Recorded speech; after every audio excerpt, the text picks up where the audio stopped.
Hello everybody and welcome to DRL TV. Tonight I am your host James Pandoff. With me in the booth, is Taylor Butcher Benjamin and Mike Springer. How are you guys doing today? I'm doing really good, JP.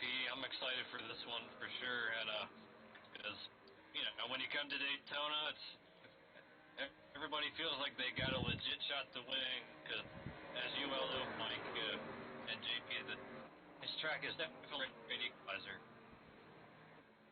Oh yeah, definitely. I'm excited for the race. We got a good field tonight of over 30 trucks. Daytona and Talladega, they're fun to watch, frustrating to race. So I'm gonna watch tonight. Just they can get under your skin when things don't go your way. So you just gotta avoid the big one and stay alive and get there to the end. If you're at the end with a clean truck, you're gonna have a chance to win.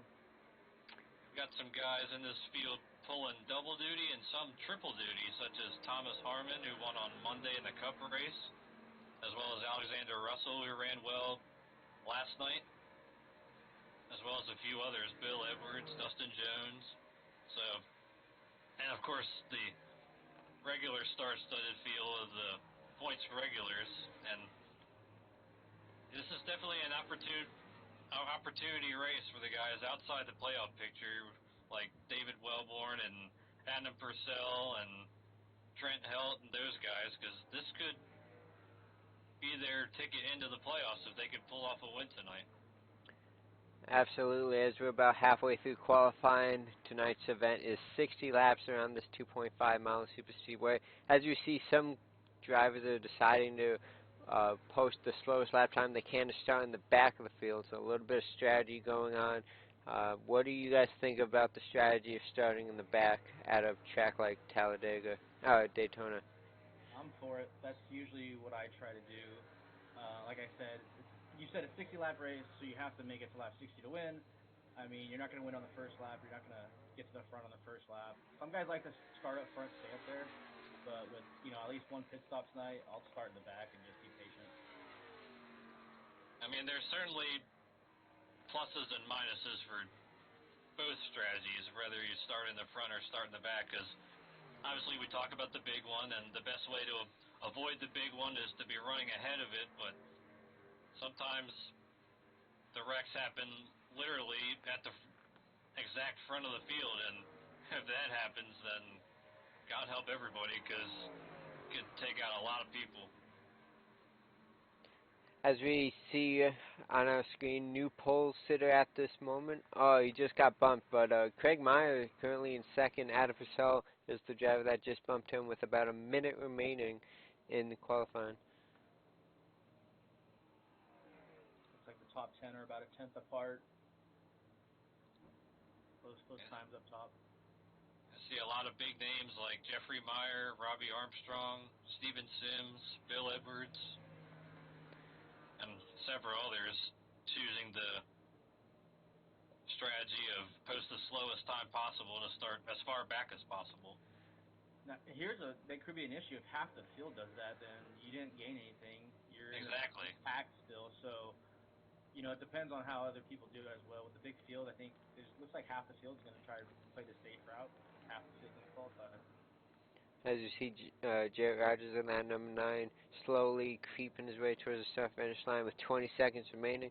As you take a look at our point standings entering tonight's race, Jeffrey Meyer is currently the points leader with 4 wins on the season. Jeremy Hebel's in second with 2. Richard Springer, another driver, the only other driver with multiple wins this season, he has 2. Dakota Wilkins, Daniel Holloway, Austin Collins, and Adam Ferree all have 1 win.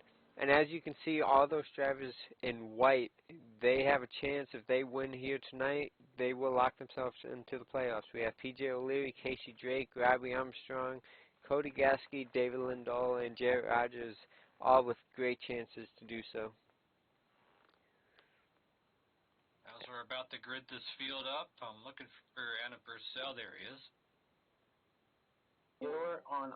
Hey, Adam Purcell, it's the broadcast booth. You got a copy? Yeah, I do. Yeah, sorry to cut you off mid-sentence there, but great job winning the pole. You're second of the season, your first since Phoenix, if my memory serves me correct. You're just outside the playoff cutoff line entering this race, 17 points behind Jared Rogers. What's it going to take to get the win tonight and possibly punch your ticket to the playoffs?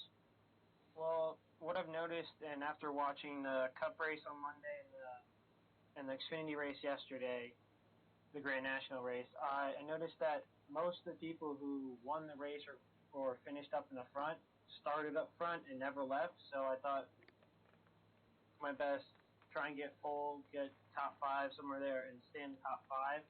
And hopefully I can stay in the top 5 for this whole race and get a win and punch my ticket to the playoffs. That sounds like a good strategy. Who up here in the front that qualified up here with you do you feel confident in working with? Fortunately, I don't know very many people here, but I do feel okay with PJ, and I haven't raced with Spencer that much, and Craig or Alex, I haven't raced with barely any of them that much. I'm sitting here a dark horse by myself. Well, sometimes the dark horse sometimes pulls off the win here at Daytona. You got anything for him, Mike? No, just good luck, man. Great lap. You got him by just a fraction of, what is it, of a 800th of it, or 8,000th of a second. So, yeah, that's an awesome lap. Good luck. Keep it clean. I like your strategy. You're on the pole. Stay out front. Thank you.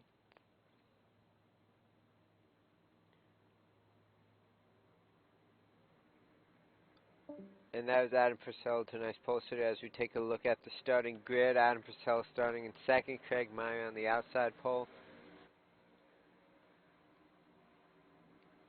So are we expecting one pit stop, or is it played out by the cautions? I don't think the tire wear is a big deal in the Truck Series, is it? It'll be a one-stop race for fuel, and tire strategy will vary depending on the drivers and the teams. In my experience, I mean, obviously the Cup cars are a lot different than the trucks, but in the Cup cars, tires are pretty important. But the trucks, you can kind of get away with fuel only, I think. Although you still got to be careful if it is a green flag pit stop of getting up to speed down the apron in the middle 1 and 2. Great field, over 30 cars tonight, and as they enter turn 3, we're finishing up the starting grid. 21st is Daniel Holloway, Adam Breeding starting 22nd. 23rd is Cody Barber, 24th is Corey Sherman. 25th goes to Matt Vanderkoy, 26th goes to Trent Helt. Both drivers looking for a great finish here tonight. Jeffrey Meyer, the points leader, starting 27th. Robbie Armstrong just outside of him, 28th. Austin Collins, 29th. Steven Sims, 30th. William Edwards, 31st. Jarrett Rogers, 32nd. And that'll do it for the field. As the pace car is ducking off, we're about to go green flag racing here at Daytona. Great shot there by Adam Purcell on the inside line, getting a great push there by Alexander Russell as they head into turn 1. It's really going to be important for the leader to protect that yellow line because, of course, you can't go down there and gain a position. That is correct. Nobody can pass below that yellow line. And as we see a couple cars going to the inside. That's interesting that they actually posted qualifying time, a legit qualifying time, and still elected to drop to the back. It was either first or bust. It looks like they got the pole, they say, if not. Well, that really affected that inside line because that outside line got a big push, and Craig Meyer's going to try to lead this first lap. It looks like he will. Yeah, he's going to lead it side by side.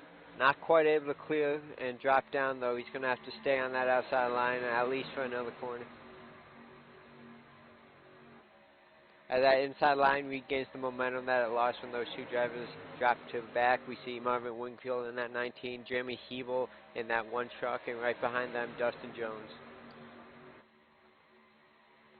All three of us have had really good success on the plate tracks in Dynasty recently. James, of course, you won the Grand National race a year ago. I won at Talladega in the Grand National cars, and Mike, you finished second by a hair to Ryan Hesgard. I mean, we all know just how much we depend on other drivers around us, not only to help us and draft with us, but to not make any mistakes and cause a big problem for the whole field.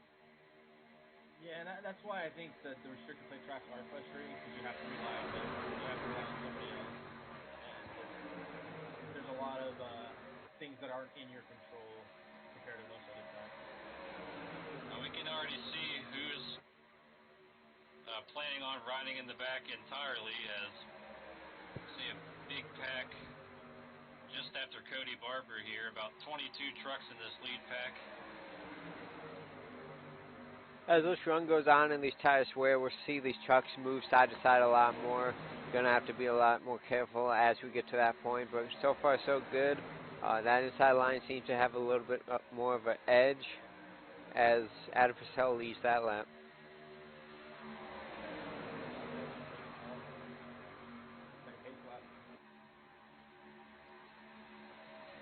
Yeah, these drivers have a long way to go. I'm sure they're just trying to kill as much time as they can and start racing with about 15-20 laps to go.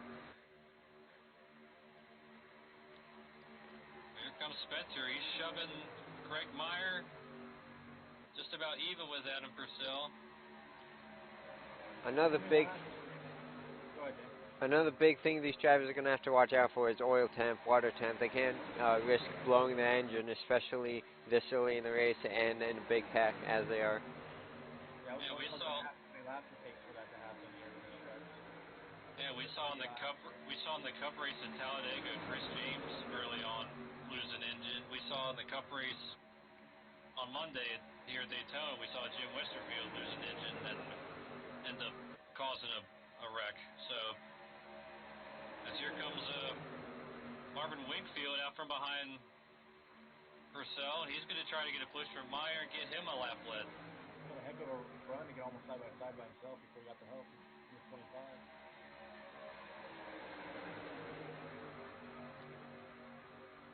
That's what we're talking about with these engine temperatures. You notice how much the 19 dropped back in the corner? That's because he didn't have the 25 tucked up on his bumper. As we ride on board with the 25, Craig Meyer pushing Marvin Wingfield on the outside. Okay, now he's getting some push, but it's just that quickly he has to back off because of how quickly the engine overheats. Take a look at the temperatures right now. You can see and hear him playing with that throttle as he lets off. He's trying not to push Marvin Wingfield in the corners, and even on the back straightaway, he's not really pushing him. And that's actually allowing that inside line to gain a lot of momentum. As you can see, the 39 now passing him. Yeah, but now Jeremy Hebel's clear to the outside if he wants to take it. He looks like he's going to.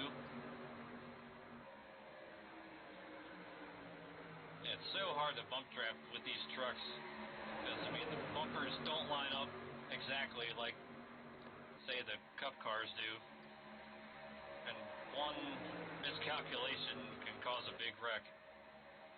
As Hebel clears the bottom lane. It's a nice move by Hebel to get the run, get the push, and clear it all. No time wasted, very little effort. It looked like he just had no problem making the move. As Marvin Wingfield is not going to give up that easily as he's trying to make a move on that outside. He just doesn't have that push like Hebel does with Adam Purcell behind him. If they're not too careful, if they get too far in front, the pack behind them is going to swallow them up and get around them. As we see Adam Purcell moving to the outside. His strategy was to be out front. He didn't even like being second, so right back with him. Look at Dustin Jones move up behind Jeremy Hebel. Dustin knows how to get around this track. Finished third last summer in the Grand National race and finished third again in the February race. Didn't have quite the luck yesterday or on Monday, but he knows how to get it done on these restrictor plate tracks. And right behind him, that 96 of David Wellborn Jr. He showed some speed last week. He's looking for a great finish here tonight at Daytona. Yeah, he said he's going to work primarily with Spencer Tart, but they haven't been able to hook up, at least not as of yet.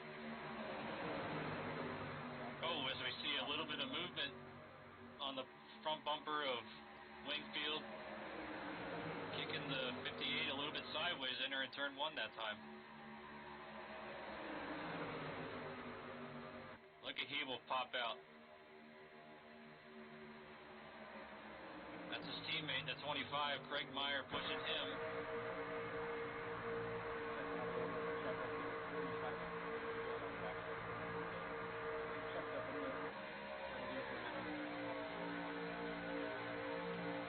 As you take a look in the chopper cam, you can see just how much these trucks are moving back and forth. Marvin Wingfield's going to have to be careful if he gets... Dustin Jones, same thing. I know where you were going there, James, with that tri-oval and getting on the apron. The flame, he's off of the gas. Keep it on the apron. And Dustin Jones drops all the way to the back of the field. If we stay under green, all these drivers are able to get around him. No issues. Look how much that killed the run on the inside lane. And Adam Purcell's going to drop back. Not too far, though, as he's able to stick his nose there. Oh, wow, what a run. He's going to take the lead. Well, Wingfield didn't protect that inside line like I thought he was going to. And David Webber goes 3 wide. Oh, this is going to be tough to negotiate. Webber led that lap. Oh, he clipped the apron a little bit. Just giving everybody space. Adam Purcell is he's beating the sandwich right now in the center. It's a tough spot. He's in a lot of trouble if he doesn't find a lane. If these guys will be able to get right by him. But it looks like he might be able to slide up ahead of Wingfield, and he does. Wingfield gave him some room there. Now Hebel looks like he's trying to shoot the middle. Oh, man, the intensity is certainly ratcheted up the last couple of laps. 50 laps to go here in the Truck Series race. Hebel looking to get around Marvin Wingfield. I don't think he even wants to push him. Yeah, you can definitely tell Hebel, he wants to be out in front.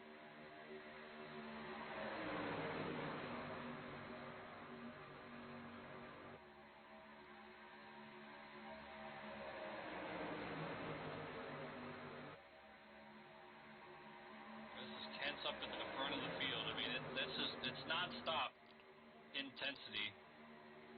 Wellborn has to be careful with that yellow line. If he tries to make a pass going below it, he'll be penalized.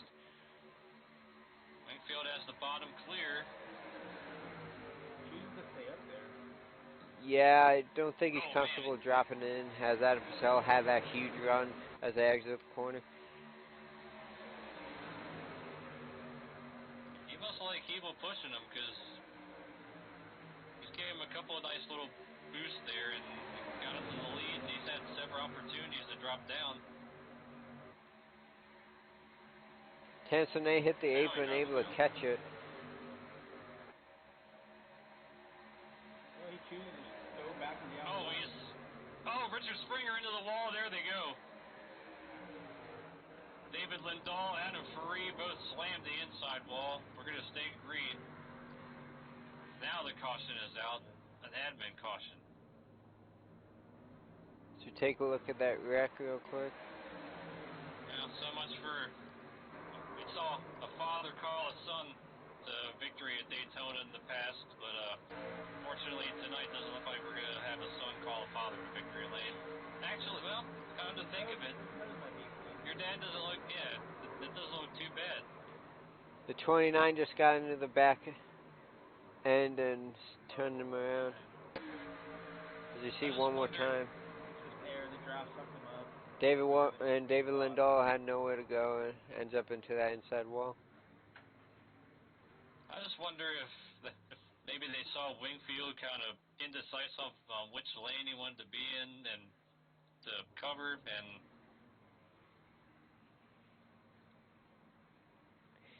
yeah, it's really unfortunate for guys like David Lindahl.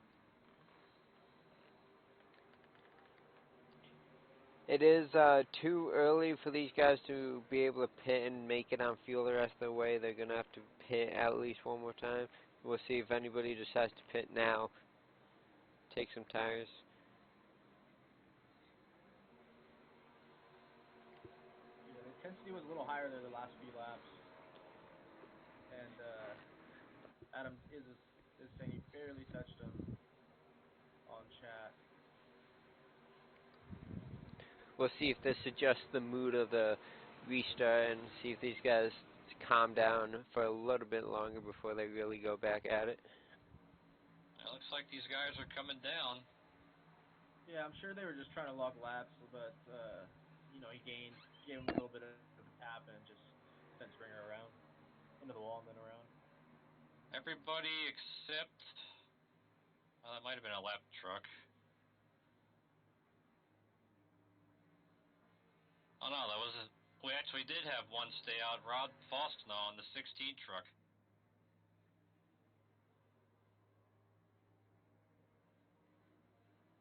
It's like Purcell off pit road first, or actually Sine. third, yeah. Sine, Wellborn, then Purcell, Wingfield, and Meyer.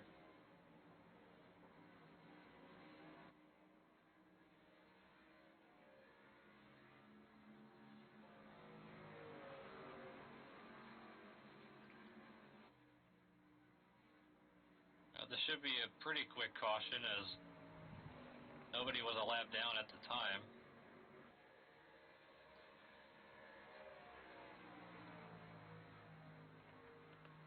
See if we can get a word in with one of these front-running trucks.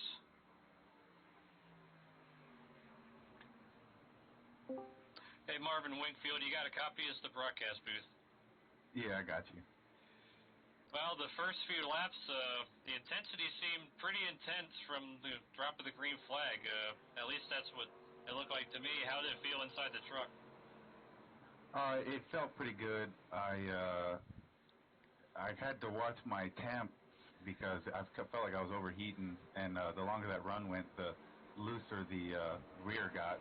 But it was intense for sure. I felt like Hebel and I were working really well together. I was trying to get him to clear whoever was in first so we could get to the bottom, but I guess we couldn't link up, so. Is that why you were staying high, even though you were clear of the leader a couple times? Yeah, but don't tell anyone else that. Oh, no. I didn't know if it was a handling issue or if you liked working with him. No, I haven't worked with him up until this point in the season, until this race, and I felt like I could push him really well and he could push me really well. We're coming to one to go here, so good luck, and we'll put you back down. Thanks, guys. You'll have a good one. So Rod Faustino and Terrence Sine are going to lead the field from the front row on this restart. Curious to see how aggressive Adam is to get back to the front since we started fourth. Were you surprised, Mike, that the whole field came down and pitted? No, that's a thing. I mean, if the yellow comes out anytime, usually people pit. It's rare when they don't. I mean, I think people pit too much in iRacing as a whole. We'll have a caution in one lap, and you'll have most of the field come back in sometimes. So I'm not surprised by that. At the end, if there's 11 to go, you got to think about maybe staying out. That's a different story. Yeah. So I think they're just wanted to get in there, get tires, and see what happens. But the move Rod made here to get to the front might be really smart, so he's out of trouble. As the Pecos are going to duck off here, and Rod Fosnar, Grand National Series regular, is going to lead him to green. And the best case scenario for Rod is to get a caution around lap 30 or so. That way, not only he can come down, but everybody else can as well. But if he doesn't get a caution before that, he's going to be a lonely man coming on pit road all by himself in the green. He's definitely hoping the yellow breathes into the yellow here. So, we'll see how it plays out. Or maybe he has something lined up with somebody here that they're going to pit on lap 30. I know these trucks can go at least 40 laps on a tank of fuel, so lap 20, the window will be open for these drivers to start coming down. I think a lot of people are going to try to break in half and come in at lap 30. I think that's the simplest strategy for these guys to do. As we see the outside line led by David Wilborn Jr. trying to gain momentum on the outside of Marvin Wingfield. Marvin.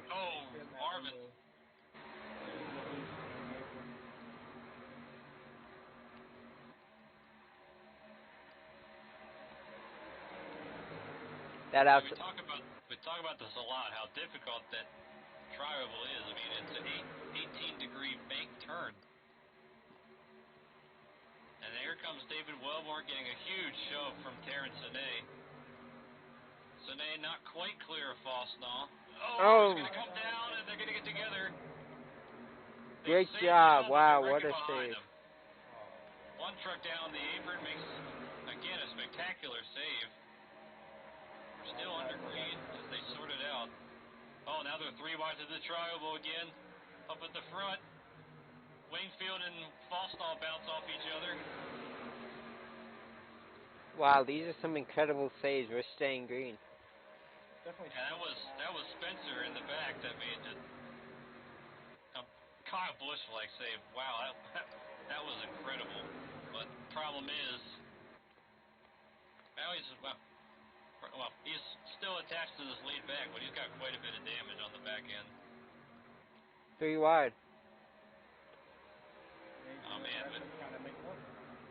Slow understanding of each other. Nice job by Marvin to back off. That could have been a big wreck. Adam Purcell backed off as well as you see him dropping way back.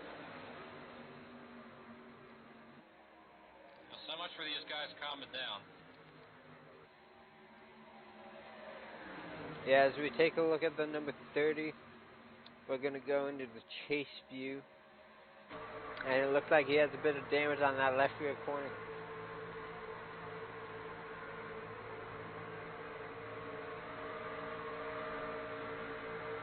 As you see the 19 pushing him down the back straightaway.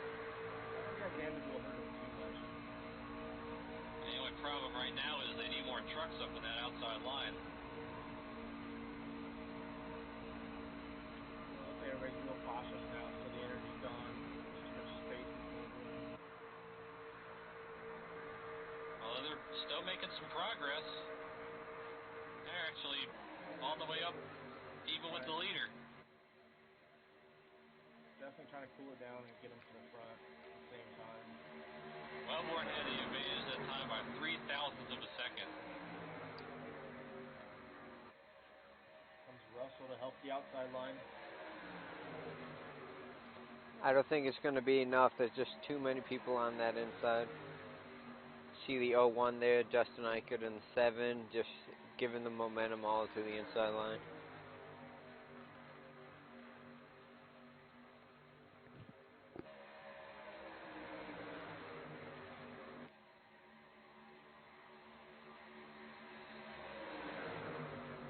Yeah, Adam and the 01 started back in 22nd. He's made his way up here almost to the top 5. Someone we haven't talked about yet is our points leader, Jeffrey Meyer. He and Daniel Holloway and Steven Sims right now playing the safe strategy. They're hanging into right around 20th or so.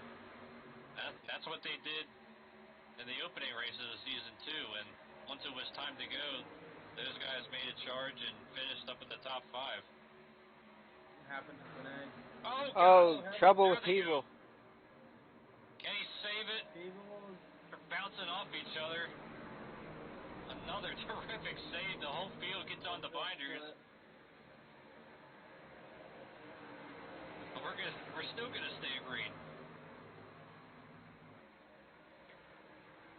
Now the caution is out. Once again thrown by race control.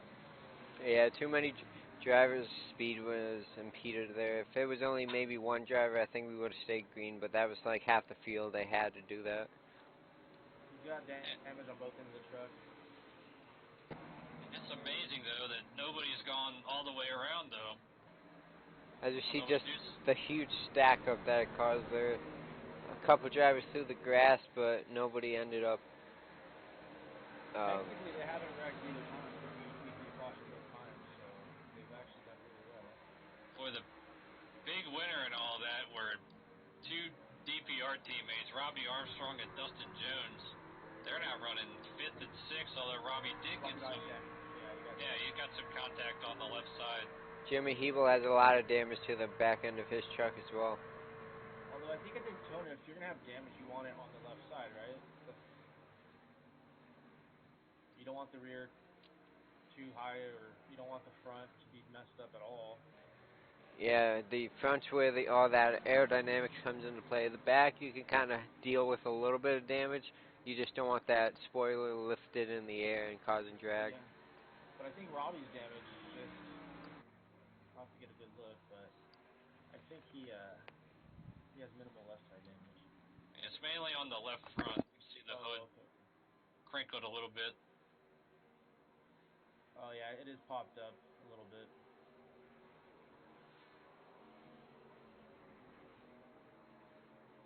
I see Bill Edwards with a lot of rear end damage.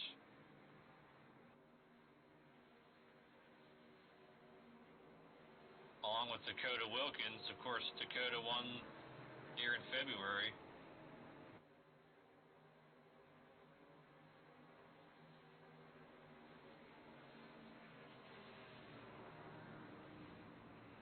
And now here comes everybody except Dakota Wilkins. He's going to stay out till the lap, it looks like, or at least try to. I'm not sure he's going to get to the line in time. Oh, I think you got it. Yes, he did.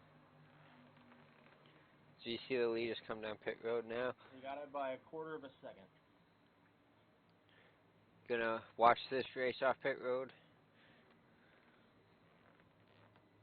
Looks like David Welborn might have gotten gas only, and he'll easily win the race off pit road by a mile. Followed by Dustin Jones in the 39 and Marvin Wingfield in that 19.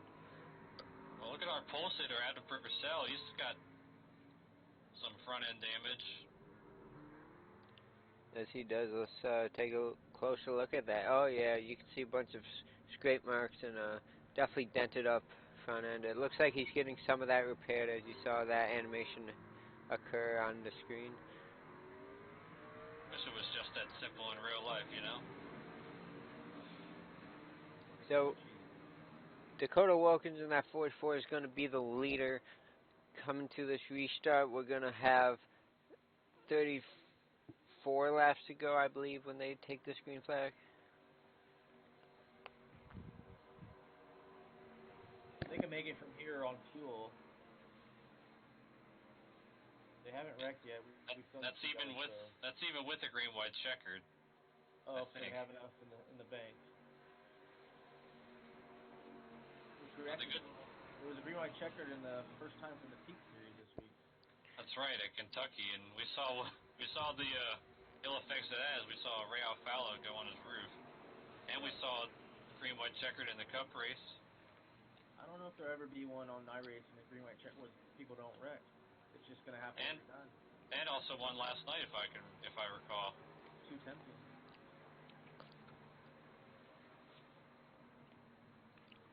Dakota did decide to pit, so he's going to give that lead up to David Wilborn Jr. Let's see if we can grab someone real quick while we have a second. Hey, Dustin Jones, you got a copy? Yeah. Mike and James. Well, you had a moment through the trial. You went to the back, but you and Robbie sure shot that gap when they started getting together in front of you, and here you are running in second.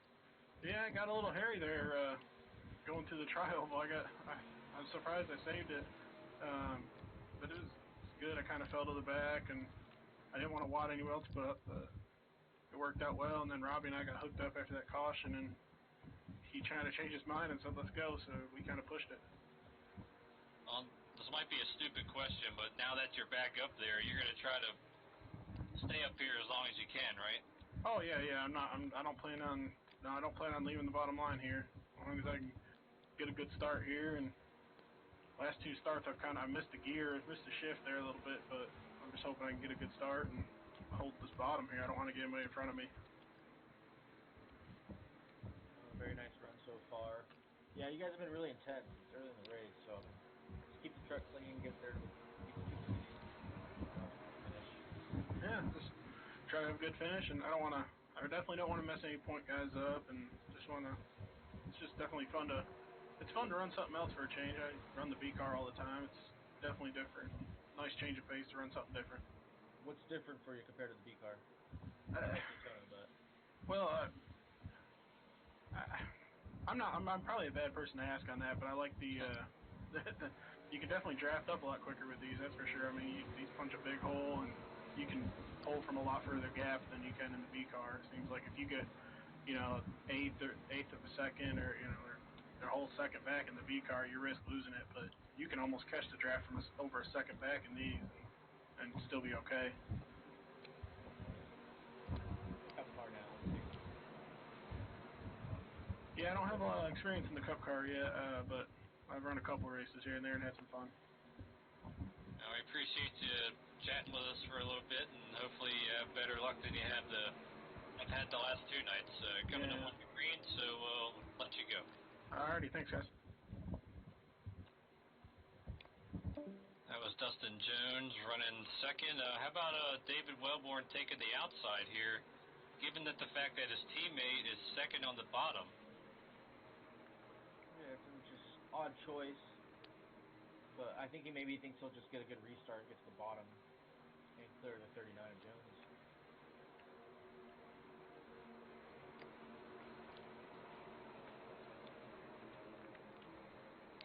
We certainly can't rule out the man running in 7th right now, Thomas Harmon. Swept both Cup races at Daytona this year. Had a 6th place finish last night. And we'll see that 68 truck. The rest of the race, I would imagine, here up front. Let's see what David has up his sleeve on this restart. Gets a good jump, and that might have been the plan, to get a bit of a jump and then jump down to the bottom. I think that's going to hurt him. He's going to get past here. He's not going to have enough momentum unless he puts a heavy block on the 39 right here. Yeah, that's the problem at Daytona and Talladega, is getting that good of a restart hurts you. 39 was kind enough to check up and let him in. Here comes Russell with a push from Fosnall. Ooh. Looked like the back end of the 96 got a little upset. That last push.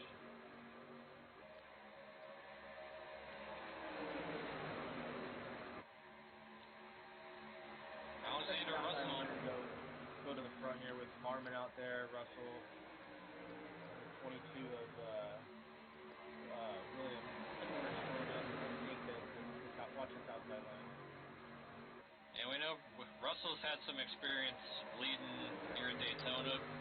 Led 13 laps last night after starting on the front row before getting involved in a late race incident. Oh, Adam Purcell had a close call there with the 30. You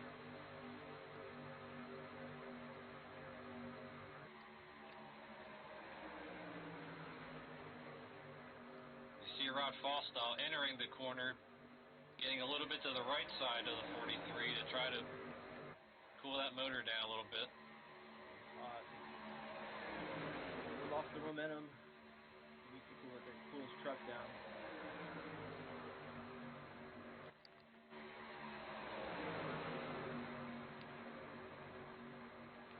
Yeah, the right side of the truck's also the safe side. If you hit the guy in front of you on the right side, you have a better chance of not spinning him out versus on the left side. Oh, close call there between the 16 and the 25. Well, he forced his way down there, didn't he? Oh, look at Dustin Jones peeking his nose to the inside of Wellborn. And he's going to have it, but Wingfield goes to the high side.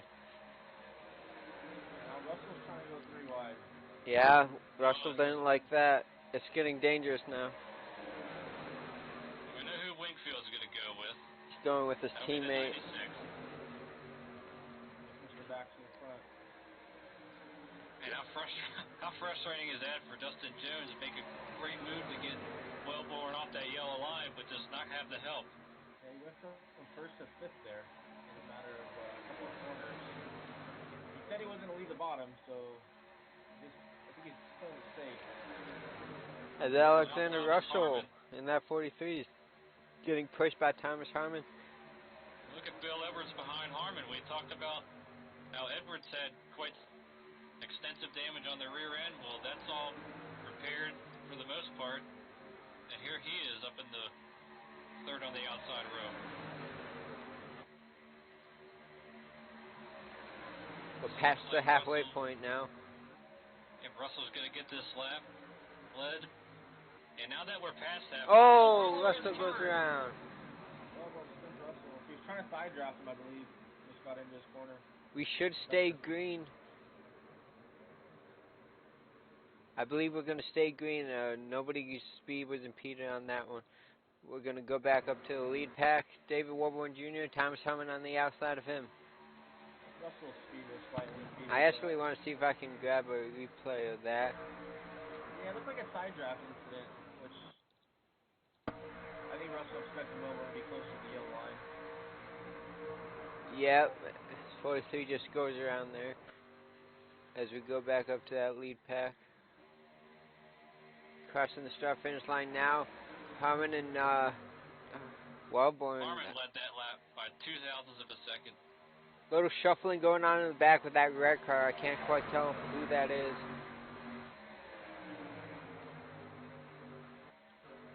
Spencer Tart, that's who that was. He's been shuffling around in the back trying to make something happen. He's currently sitting in 11th position. What I was going to ask before we had that incident with Russell, I'm looking at Jeffrey Meyer right now. I was going to ask how much longer does he wait now that we're past halfway? But after having to check up for that spin, they're now 7.5 seconds back of the leader, so they definitely need a caution. They are, but they have about 10 cars, maybe 12 cars with them. And they'll pick up a few along the way that are a couple seconds ahead of them. They can still catch them. Especially when the racing gets real, like it is now up front. Yeah. Kind of dicey. Oh, look who's up front. Thomas Harmon. Yeah, we're going to see this truck the rest of the race. He won't drop too far from there. He made his way up to the lead from, I think, 7th on that restart pretty quickly. In the Cup race, he started back at, I believe, 20th, and took the lead late. And then once he took the lead, no one could ever get it back. I tried to, but 3 wide. 3 wide. Bill Russell getting hung out to dry on the outside. I don't think he's going to be able to squeeze in there. He's going to stay on the outside for a little bit longer as Brad Fosner looks to his inside. 3 wide with Dustin Jones to the way inside. Well, one squirrely off too. Now Fosner losing for Edwards. Spencer Tart down the middle, making a 2-for-1 pass right there. He's moving his way back into the top 10. I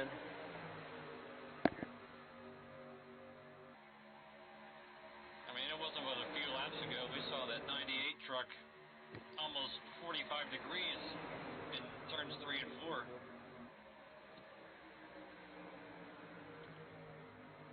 These trucks are starting to move once again as these laps continue to wear down the tires.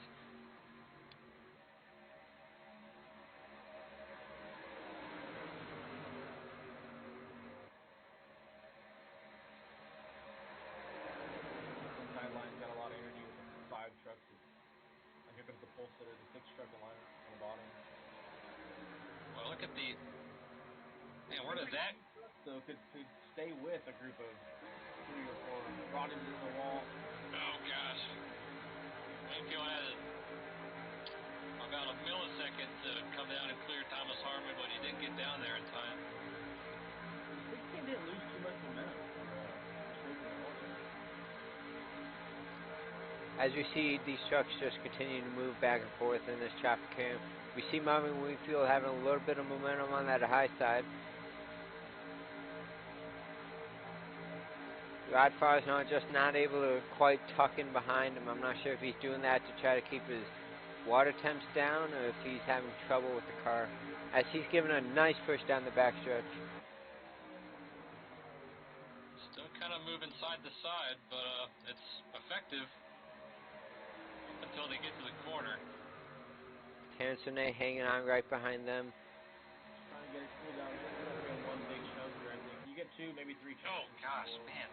Look at these trucks moving around. Yeah, it's real dicey up front. Wingfield led that lap.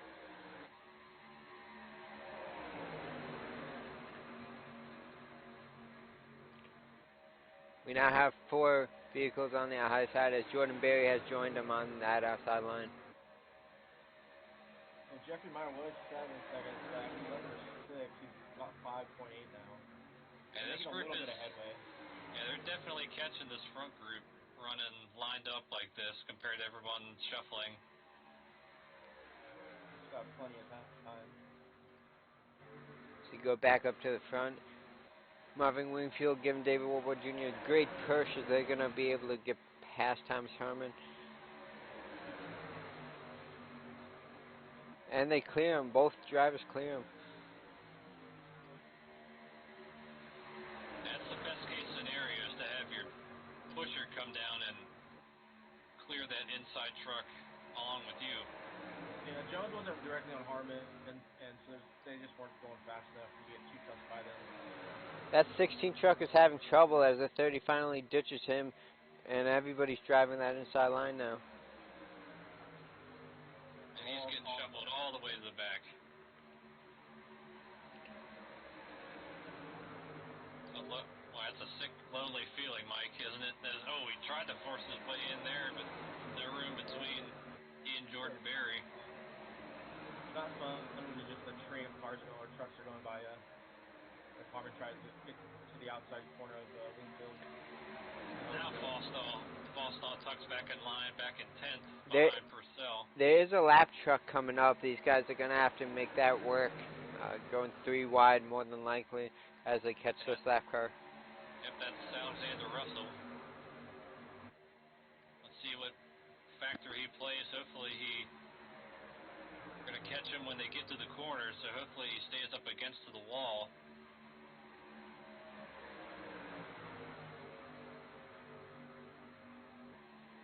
This could get dicey as they try to maneuver past him. So far, so good. 20 laps to go here in this one. David Woodward Jr. is leading, followed by Marvin Wingfield, and Thomas Harmon's in 3rd. 30 of Sine, he had that issue earlier when he was up front. Got the truck fixed, looks like. Now he's back in the top 5. Pretty impressive to get back up there. These trucks... Here comes another shove from the outside. Dustin Jones, Thomas Harmon.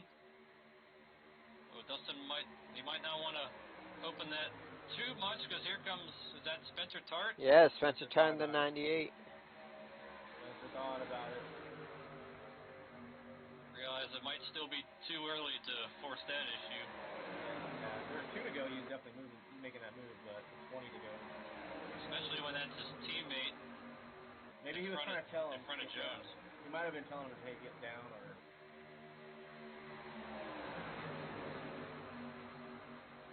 they might try to set up Jones to get misplaced here. Gets back.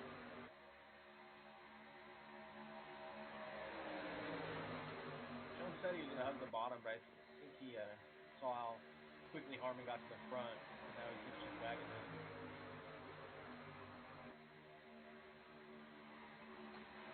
So with under 20 laps to go, when would you say it's go time? When should somebody like Adam Breeden, who's in 11th, when should he really step on it and try to get up to the front?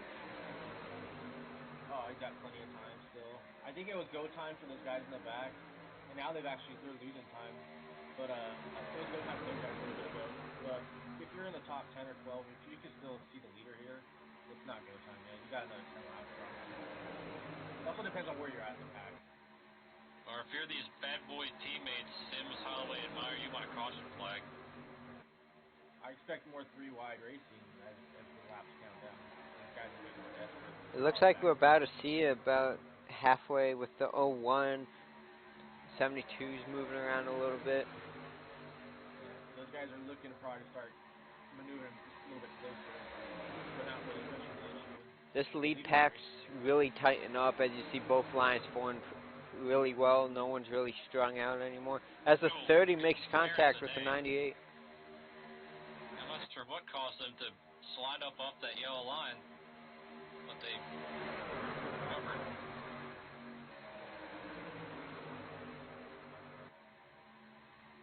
I mean, we well know once we get down within 5 laps to go, I mean, we're going to see guys making desperate moves from behind if you're somebody like, say, Terrence Anae, Jordan Berry, try to get that win, as well as David Wellborn Jr. trying to defend his position to try to get a win for himself.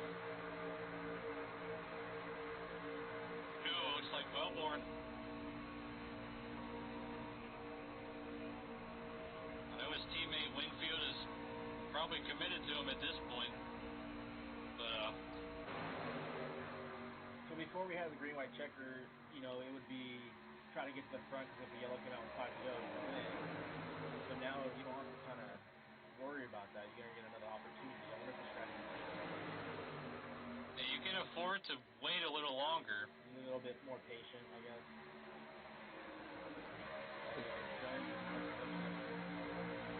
We go into the chopper view as they enter turn 3. Bunch of movement going on with the 57 and the 16.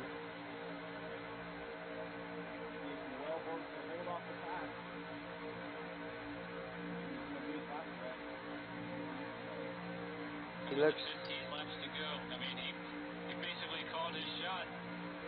And we talked to him a couple weeks ago saying he's going to win this race. As they do lap traffic, the 7 in the wall doing a great job getting out of the way. Same with the 28. Marvin Wingfield has to be careful pushing on that left side of that truck. He could end up spinning out the 96. I mean, even if you're perfectly square, I mean, it's still a risk. It's just how sensitive these trucks are. He's doing a great job of keeping David up. He really is. You see him peeking out to get some air every now and then, but yeah, these guys are really working extremely well together. Marvin Wingfield's one of those drivers this season who's had quite a few chances to win, just bad luck's been against him, and I don't think he'll be pushing David Wellborn that much longer as we get around 5 laps to go. I think he's going to make his move for that win. I think ideally you want to clear the guy on the outside, you two, and be able to get to the outside David on the last corner. So you're side by side with the guy you pushed the whole time. It's one of you guys. So we'll see what happens. Just as long as he's not boxed in by that guy on the outside. Exactly. Thomas and and of course, we know the history between Harmon and Wingfield at Pocono. Talk about how close Wingfield has been to victory this season. I'm sure he's not forgotten that. Oh, we got contact in the back and a spin. Yep, and there it is. Now they're going around. Matt Vanderkoy up into the wall. I don't think he got that much damage, though. He might be okay. Oh, that's what Mad Boy Racing teammates needed. As you can see, 22 doing a great job trying to save the 83, just sends up in the back of him, and that sends the 72 around. 72 did hit the wall on his front, so he might not be in as good a shape as I thought. And you see that significant damage on the back end of his truck. It started with Bill Edwards getting up into the wall. He had the 16 underneath of him. It looks like he just got a little bit too close. He's going to make it through into the last second. And Robbie Armstrong kind of clipped the 22 as he slowed down. But, yeah, Matt Vanderkoy just a victim of his own teammate there. So Thomas is a leader at the time of yellow. Now he's going to dictate the rest of this race. Wellborn was before him and his teammate Wingfield, but now I think Thomas is in control. So it's interesting to see how the 96 and 19 get back by him. I think they're going to. We'll see how they do it after this. Oh, what? See it. Do you think they pit, Taylor? James? I don't think you do, but... This is 11 to go. This is the opposite. We had a pit stop at around. We just had an incident under caution, guys. Who was that? Between William Wingfield and Trent Hell. Huh. 83. Yeah, on the back. And they were both separate. It looks like they just spun. Let me see if I can... One more time. Oh, you know what? I think the pack was slowing down, and the 83 got on the brake. Oh Or yeah, got so on the brake. so he would avoid the 22. Yeah.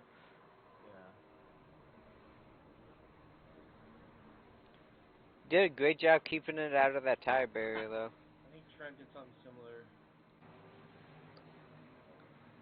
I've done that before, so. It happens to all of us. I mean, Well, you get distracted under caution. You start doing other stuff, like, and then you coming up on the pack. You think you're slow enough, and then you're not. And then you slam on the brakes, and then you're along for the ride. well, David Wellborn Bunch of is actually coming in. He and Marvin Wingfield. bunch of two-tire stops here. Maybe they felt like they were drifting up in the corners, or As Actually, kind of looked like they were a few times. We saw, particularly when we saw the 30 through the tri-oval.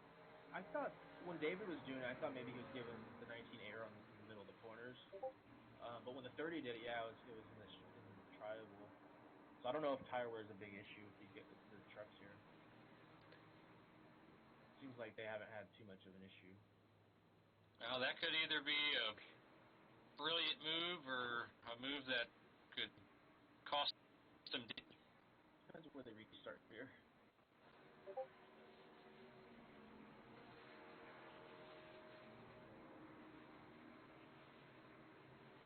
Well, the first one out of that group to exit pit road was Wingfield. so that means Thomas Harmon will be the leader.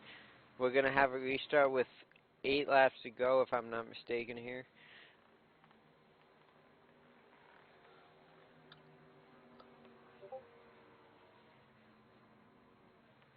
Thomas and Dustin stayed out. Looks like Dustin's just decided to work with them, but now they're gonna be split apart here on the. What if they work something out under the caution? They're split apart here on the restart. It could be. Jones wants the points. Harmon wants to win. Jones wants to win too, but. Yeah, well, Jones, he's not in this for points. Oh, he's not. I thought he mentioned points. So yeah, they both gonna. Okay, so Jones, I'd push him and then try to get around him at the very last second. Yeah, I know Harmon's not, so it's all about the W for him. And then in third, we got Jordan Berry. He started 17th. Let's see if we can pull in Craig Meyer for a quick interview. Alright, let's see him down there. Hey, Craig Meyer, this is the broadcast booth. Do you have a copy? Yes, sir, guys. I got a copy loud and clear. Well, sir, you currently sit in 4th place. You started on the outside pole here tonight. Your truck looks pretty clean. With under 10 laps to go on this restart, what exactly are your plans? Who do you look to work with? None of your teammates are exactly close or nearby to you at this moment. I'm just going to put it to the floor and let it eat. That sounds good. How's your truck handling? Because we noticed some guys pit and some guys stay out right there, including you're the ones that stayed out. Yeah, well, this would have been nighttime. The track been a little cooler. There's a little more grip in it, but I would not be surprised to see a couple of guys spin some tires here on the start. You've had a good run so far. Do you have any partnerships or deals lined up here for the finish? Not really. No? Like I said, Jeremy and Dakota's back there behind me a little bit. And I'm just going to hopefully get in the right lane, get the right person behind me, and we'll see what happens. Well, you all want to go to the front, so just get in front of anybody. I'm sure they're gonna push you. And see your teammates back in 8th and 9th, so hopefully, for you, that they can make some moves forward and give you the help you need. I hope so, guys. Alrighty, Craig, well, we're going to let you go here as you guys are double filing up. Good luck, and we hope to talk to you at the end of this one. Appreciate it, guys. He's done a great job up to this point, keeping the truck clean. Shown a lot of speed anyway, starting on the front row and maintaining up here. Yeah, he's been real. Of course, had that terrific 3rd place finish in Texas.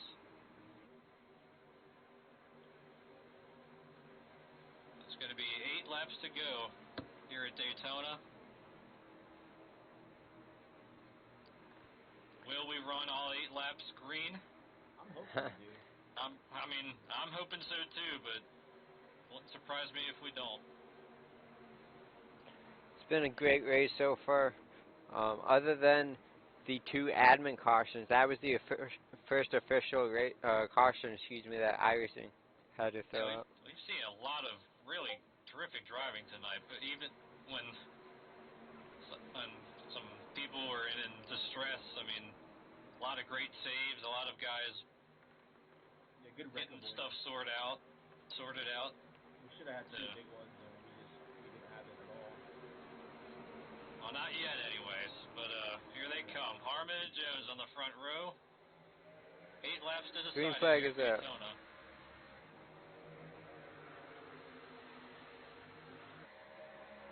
Great restart there by Thomas Harmon, and he's going to be able to clear both lanes, as Jordan Berry's going to be able to clear the outside lane as well. Almost 3 wide behind him with Dakota Wilkins looking to the outside. I'm not sure if he's going to have any help. Behind them, 3 wide with Steven Sims on the way high side. And Marvin Wingfield, the first driver who pitted, took this restart in 11th spot. And now he's stuck behind. Springer's on the outside there, a little bit of damage, so he's a little bit slower, and that's the line Wingfield's in, so he's going to have to work with Armstrong, try to maybe go to the third lane. Here comes Jones with a push from Craig Meyer. Oh, man. One more side draft. Look at how bolstered up. And recovered from that early damage. Jones. Oh, Harmon. car in the wrong. There's a wreck. Big there wreck. you go. Hard crash. That's the big one. David Wellborn's involved. Jeffrey Meyer. Started with Springer and Wilkins there.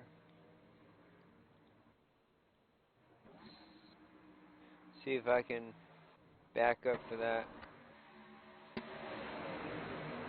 It'd be interesting to see who was the leader at the time of that caution. Right now, Dustin Jones out in front of the pack. Wingfield involved, Sims involved, Wellborn involved, Jeffrey Meyer involved. It looked like Wilkins. He drifted up to the bottom lane.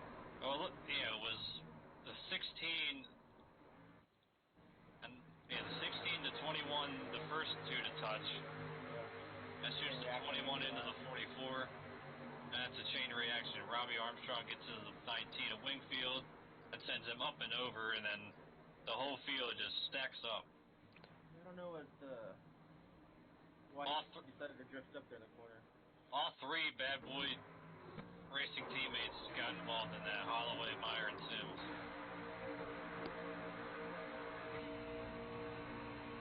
As we're on board with Richard Springer.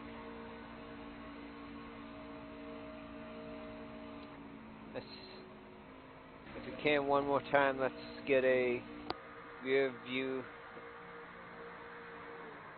Yeah, if I was Springer, I would have expected the cost on to be down the yellow line, just about. But yeah, he has a bit of a wide entry going into that corner, and yeah, the 60 I thought he was clear. As we see Springer hit the 44, and then we see the Mayhem right behind him. What a ride for Wingfield. That's a shame, the guys that pitted. I don't know if they were going to make it back up there. I mean, I don't know if that was going to be the right call, but they didn't get the opportunity. Well, if he had to ask him right now, I'm sure they're probably second guessing themselves. Yeah, all those drivers that pitted ended up in that one. I feel bad for all those drivers, David Warborn Jr. especially, who was up front this entire race. Yeah, him and his teammate, they worked really hard to stay up there the whole race, and no results for it. That's a shame. I mean, I think they were the favorites for me at the end of the race. They were working so well together. Let's see if we can pull in David Warborn Jr. for an interview. Yep, I got him right here. Hey, David, it's the booth. You got us? Yeah, I got you, Taylor. What's up, brother? Well, certainly had a great run going up until the guys decided to come down pit road, and we were waiting for the big one to happen, and sure enough, it happened late and got caught up in it. I made the bad call coming down pit road. I was not expecting Harmon or any of the other guys to stay out, but after leading all these laps here, I'm kind of disappointed, but I put myself in that situation, and, you know, 8 laps to go. It's crunch time. If you're not in the top 4 cars, you're looking for a wreck to happen. So it is what it is, man. Well, you and Marvin looked good out there. I was hoping to interview you after the race, after you won the race. I thought you guys were gonna take care of them the way you guys were working together. Very nicely done. It's a shame that that wreck happened, but overall, what are your thoughts on you and your teammates' performance? Well, I thought tonight's performance was pretty good. I can barely hear you over race control, but yeah, it was a really fun race out there. I led a lot of laps. Didn't lead the one that I wanted to lead, but you know, it's Dega, baby. It's what it is. Just want to give a big shout out to my teammates. Marvin did a heck of a job pushing me here all night. William, David, you know, if it wasn't for them, I don't think we'd be where we're at in the points right now. Want to give everybody a quick update. Wife goes in for surgery Wednesday, and they may be able to save her foot. So we're good to go on that end. I'm praying that everything works out. But I want to thank everybody for their thoughts and their prayers and all the emails that I'll be getting. Thank you very much. It's greatly appreciated. Dedicate this 25th place finish to my wife, I guess.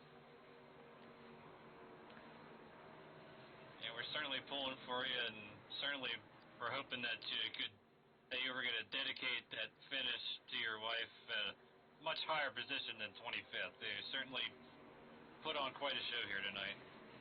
Well, you know, I mean, my thoughts was this is the only race I have a shot at getting in and winning. I did everything in my power to make sure that happened. Just a bad call on pit road is what it was. I should not have come down pit road. And then when I did come down pit road, I overshot my box. So, yeah, it's all good, though. Oh no, it was a great performance. You guys were really good out there together, so it was fun to watch, man. Well, I want to thank everybody up in the booth, everybody at DRL. It's great racing with you and racing with these gentlemen. Would like to see a couple other guys come up in this thing, get their feet wet up here in the Truck Series. It's a great place to get your feet wet and learn how to race around these gentlemen.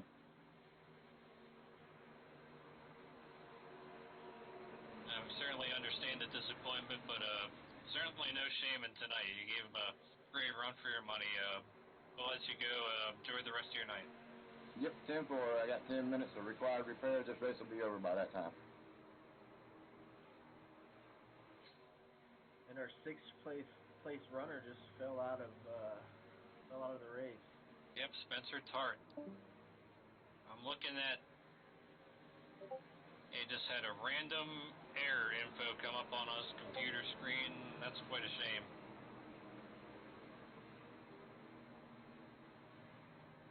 That's certainly not what Thomas Harmon wanted. No, as he had a teammate push him to the win on Monday, Ryan Hesgard. So Jones is the leader here, with Harmon on the outside. So Jones wanted the bottom. He's got the bottom. So this is going to be a traditional two-lap shootout. Not an official green-white checker situation yet. Now, if they wreck this first lap, we'll get a green-white checker, right? Yep, so in reality, it's kind of like two attempts. Well, guys, just to update you on the Spencer Tar situation, I've just been informed that his computer received the blue screen of death, and it dropped him from the race. Yeah, that's too bad. I know he's had his fair share of internet problems, and well, we all have at some point in time, and we know just how sick of a feeling that is. Well, these guys are not under the iRacing green-white checkered, so if there is a caution, they will be able to extend this race a couple laps. That is if they get a caution before the white flag. Well, it's time to settle at Daytona. Dustin Jones and Thomas Harmon leading to the green with 2 laps to go. Thomas Harmon able to hang on that outside, but he does not quite have the help like the inside does.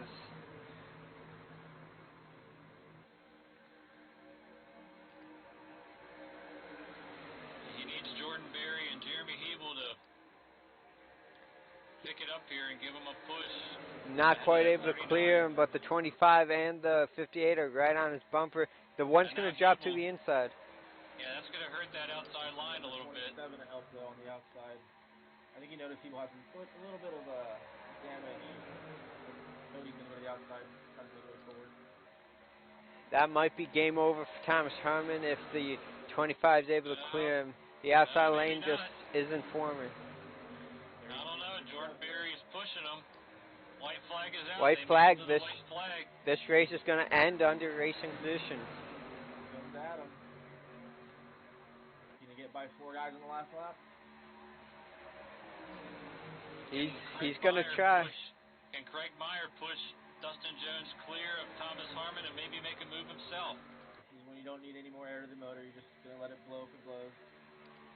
Craig Meyer all over that back bumper of Dustin Jones. The inside's going to have the advantage that they're the shorter way around this racetrack. Dustin Jones might be able to clear him. It looks like he will. The question is, does Craig Meyer make a move, or is he going to push him all the way? I think Craig Meyer's boxed in. Dustin Jones, I think he's going to get it. At the line, Dustin Jones will win. Jones gets the win. Great finish from he tried to push Harmon out off forward. There's no room. Thomas Harmon gets second, Craig Meyer third. Fourth will go to the 57 of Jordan Berry. And fifth to the pole sitter, Adam Purcell. Great finish at the end. He wanted the bottom, he got the bottom, and he made it happen. I don't think there were any wrecks on that restart to the finish. I think everybody finished that final lap without any incidences. No, the field did a great job for the finish. The whole night, this field did a great job. Well, there was the big one, but that's expected. And other than that, I'll take blame for that. I think I jinxed them. I mentioned it right before, so that one's on me. But yeah, really solid race all around, and that's going to be a popular win here in the DRL community with Dustin Jones. As we see him go through the grass. Believe me, knowing him, he's going to celebrate till there's no tomorrow. He's doing the burnout, so let's see if I can get it closer. There we go. Alright, let's see if we can pull in our race winner, Dustin Jones. Hey, Dustin Jones, this is broadcast booth. You have a copy? Yeah, I'm here. Well, man, what a finish. You're able to edge out Thomas Harmon and get the victory in the DRL iRacing Truck Series. Walk us through that restart. That was probably my best restart of the night. I've been terrible on the restarts all night, and I got a decent one, and I had a lot of help. I'm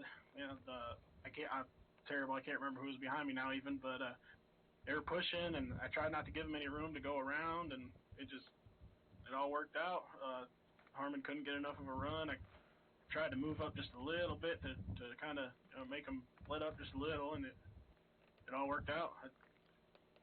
Yeah, the key was off of turn 4 was the fact that the 25 was kind of boxed in behind or to the inside of Harmon, so we couldn't really make a move to the outside, but did a terrific job. Yeah, all night, really. Yeah, what a turnaround from the last two nights. Last two nights have been absolutely awful, and this definitely makes it worth it, man. This is awesome. How excited were you when you knew you were going to restart on the bottom? I didn't know what I wanted to do because I got that last I got such a good run. I had such a good run on Harmon on that last restart on the outside. I got a big push. I didn't know what I wanted to do. And I figured if I kept the bottom, I only had to defend one side. They can't go to the left when you're down there, so that's why I decided to take the bottom. So that was the right choice. I mean, you mentioned it before. You wanted the bottom, and I'm glad you stuck to it. Yeah, that's pretty awesome. I can't believe that. Congratulations, man. That was an awesome finish. Thank you. Yeah, I hope it was as fun for everybody to watch as it was running it. That was a blast. Believe me, it was awesome to watch. Got any quick shout-outs you want to give before we let you go celebrate? Well, just everybody, the league. Everybody runs the league. I really enjoy coming out as much as I can and running. I don't ever expect to win, and these are the places I actually get a chance to be competitive. All the DPR, Chris James, Richard Springer, all the guys that were in there. Those guys helped me a lot. Taylor, you helped me a lot. Different little tips here and there. But it's definitely awesome. It's pretty cool. Well, definitely the feel-good story of this weekend for sure, maybe even the whole season. Congratulations, man. Yeah, I was debating on whether even to run or not. It's just the last 2 nights have been so miserable, and I was like, yeah, I'll come out and support the league. And we had a great truck count tonight. It was good showing, and really it was a pretty decent race. Really, I mean, there were a couple cautions here and there, but not it could have been a lot worse. So it was good showing, I think. No, I'm glad you got the win. I've been in those situations where you kind of bum out on iRacing a little bit, you get wrecked or this or that, and then I don't want to. You join a race, you end up winning it, and now you're ready to race all the time. Yeah.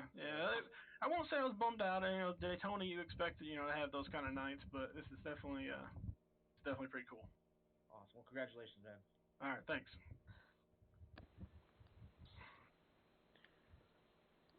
Let's pull in second place finisher Thomas Harmon. Thomas Harmon, do you have a copy?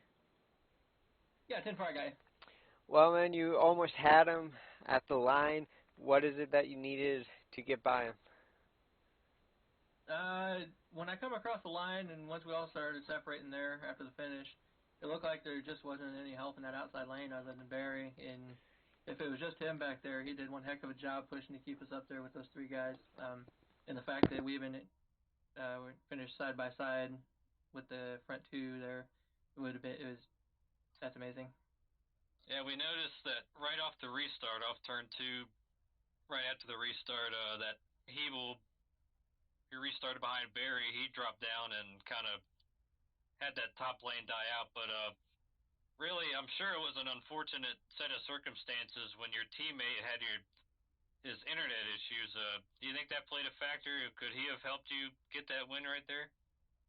Yeah, he had said that he was just going to go flat out and shove Barry and shove me and do what he could to get us up front, but his computer, I guess, shut off right at the last there, and unfortunately, it left an unfortunate gap, and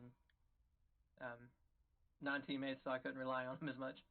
Yeah, he actually posted a pic here in the Discord channel. What'd you call it, James? The blue screen of death? Yeah, that's what he got. Yeah, it changed the complexion of the race. You guys, because it was just you and Barry there at the end, and he did a well of a job to get you just to have a chance. But with Spencer up there, it would have been a totally different race, I think. But yeah, we saw you once you made it into like the top 7 or so. It was just a matter of time before you went to the front. I felt like. So great race on your part. It is a shame what happened to Spencer. I think lacking the teammate did hurt you. Yeah, surviving the wrecks was key to being up front there. Got lucky with that first one that happened because I know it clipped my right rear and got a 4X off of it, but yeah, it's glad I didn't get wrecked and glad to put on a good finish for everybody. Hey, last couple of nights you've done quite a good job of dodging wrecks, especially in the Cup race. That helped you win that one. But before we let you go, any quick shout-outs you want to give?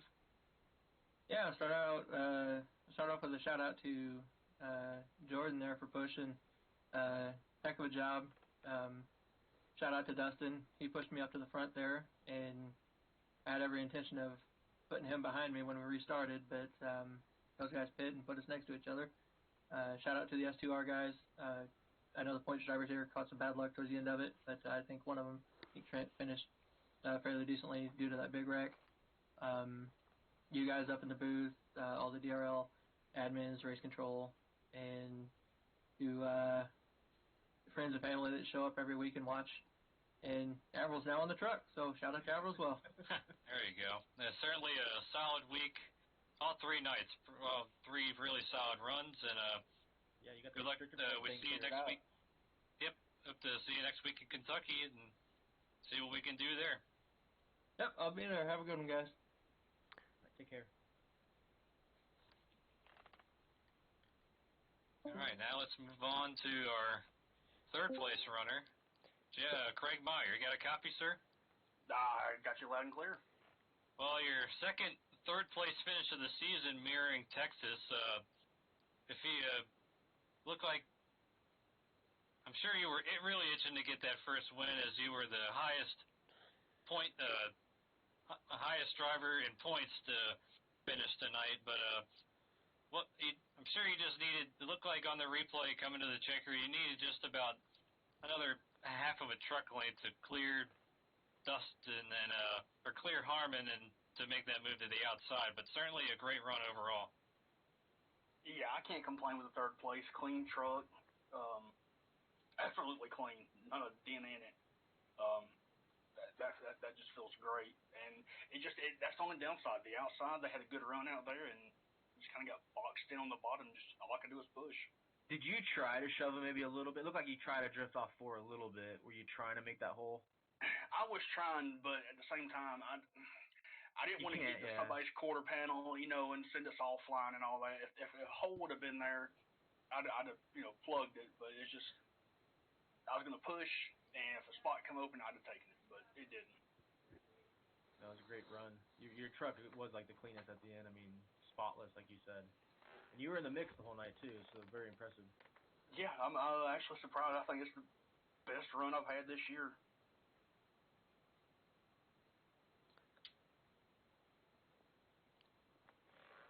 Got anything for him, James? Sorry about that. No, I think you guys really covered it. You did a fantastic job all night, starting on the outside pole, as I mentioned earlier, coming home third, best finish out of these points drivers. Is going to definitely help you out. And next week we'll be going to Kentucky. What are your thoughts on Kentucky? My thoughts are I got to put in some track time because I haven't turned the first lap yet. Uh-oh. Well, yeah. You're gonna like it. Kentucky's a fun place. You'll like it. Yeah, I'll put some track time in this week or this weekend, and we'll show up next week and see what we got. Nice. Alrighty, man. Well, before we let you go, do you have any shout-outs? Yeah, I got to thank, Jeremy and Dakota, our little motorsport alliance with, them and us, and just, you guys for what y'all do, doing the broadcast and everything y'all do here at DRL. It's just, it's been up and down, but hopefully we on the upswing. Absolutely. Yeah, we certainly hope so. I hope to be talking to you a lot more often as 2 top 3s in the last few weeks. Certainly got to be a big confidence booster, and hopefully could put them some good track time in Kentucky and have another good run next week. Hope so, guys. Hopefully we'll be up here again next week. We'll see. All right, take care. Have a good night, man. Thanks, guys.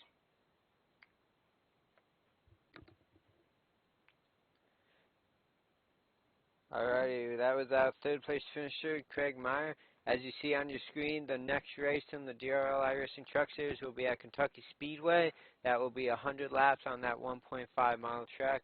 The next race on DRL TV will be the Kentucky 200. That is for the Dynasty Racing League iRacing Cup Series. That is Monday, July 15th, 133 laps. Taking a look at the unofficial results for tonight, Dustin Jones is your winner, leading 8 laps. Thomas Harmon finishing in second, leading 10.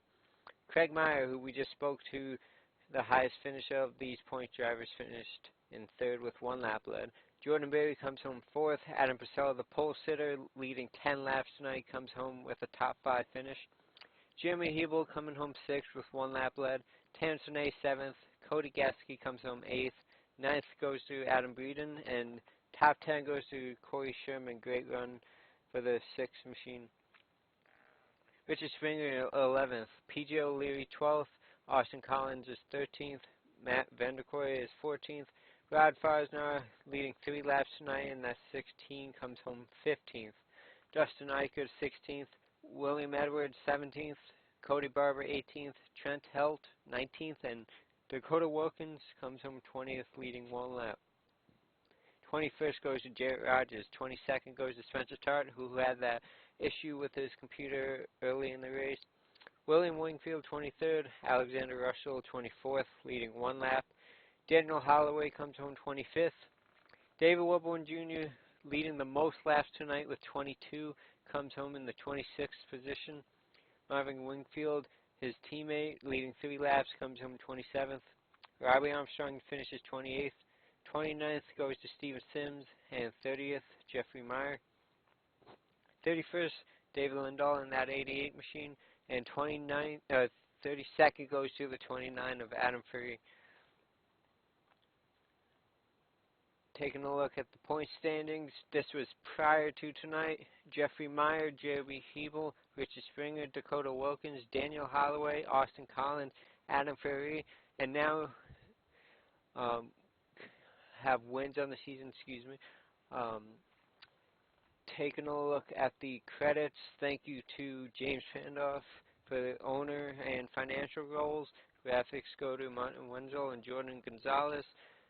Marketing goes to James Pandoff. Broadcast, thank you to everybody who broadcasts on DRL TV, David Warburton Jr., Taylor Butcher Benjamin, Martin Wenzel, Getty Buckner, James Pandoff, Ryan Branch, who was a part of the Cup Series broadcast earlier this year, Spencer Tarr, who has joined us lately on the Truck Series broadcast, and Mike Springer. Thank you for joining us tonight, sir. Oh, yeah, it was fun. It was a good time, guys. I don't have any experience with this, so I'm a complete noob. You did a great job. Race Control, thank you to the Race Control, Martin Wenzel, Getty Buckner, James Pandoff, Robbie Armstrong, Dakota Wilkins, Ryan Hesgard, Jeremy Hebel, Richard Springer, and Eric Weatherholtz. And then finally, thank you to all the admins of Dynasty Racing League, James Pandoff, Getty Buckner, Martin Wenzel, Ryan Branch, and David Wilburn Jr. Well, guys, what a race we had tonight. What are your thoughts on it, Taylor? We talked about the top of the broadcast that Daytona is the great equalizer, and we might have a surprise winner, and certainly awesome to see Dustin Jones get his first Dynasty Racing League win. I'm sure he would have preferred this to happen last night in the Grand Nationals series because he's a points driver over there, but certainly a win regardless of what car you're driving and what series it is. Certainly, and what track it is, it's certainly got to be a big confidence booster. I don't know about you, Mike, but that's how I feel about it. No, yeah, you get to the point sometimes where you don't win as often as you used to, just because of iRating, things like that. So it's fun to get a win. I thought the guys did a great job tonight with wreck avoidance. It could have been a pretty big one tonight. We only had the one. So all in all, very fun race to watch. So congratulations to Dustin, all the other guys in the top 5. Yeah, good times. Alrighty, guys, well, I think it's about time we wrap this up. We'll see everybody next week for the DRL iRacing Cup Series race at Kentucky. Thank you guys for tuning in, and we'll see you next time. Have a great night.